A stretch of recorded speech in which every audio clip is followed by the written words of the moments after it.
For adventurous explorers and snow sport enthusiasts, there is no feeling that can quite compare to the exhilaration and wonder of descending into the untouched whiteness of a snow-covered backdrop. The peaceful tranquility of this landscape can be deceptive, however, especially for the unprepared and ill-equipped. Every responsible backcountry skier, snowboarder and hiker should be aware of the threat of an avalanche and what to do in the event that they are buried in one. Knowing what to do should you ever be unfortunate enough to experience an avalanche could make all the difference when it comes to your chances of survival.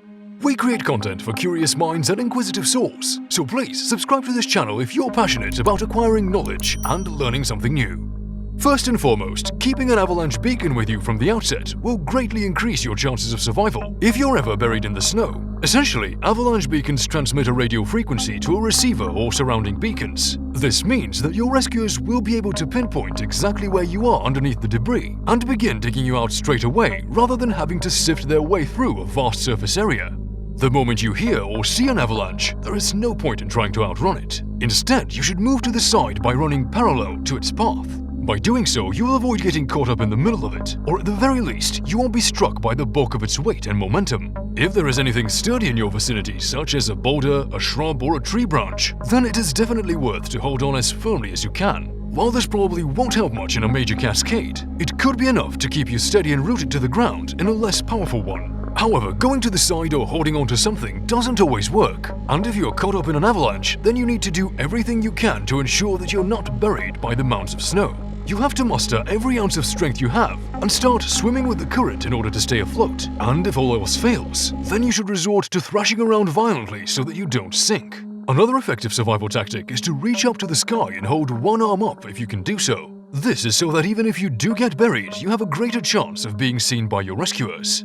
Avalanches are harrowing and catastrophic events, and there are many incidents in modern history where people have been buried under an avalanche and haven't survived. Many of these fatalities are related to asphyxiation or suffocation. If you're trapped in the middle of an avalanche, the best way to prevent asphyxiation is to take your hands and cup them around your mouth whilst you're still in motion. This should create a small but secure pocket of air that could sustain you for up to 30 minutes, or until hopefully you're found.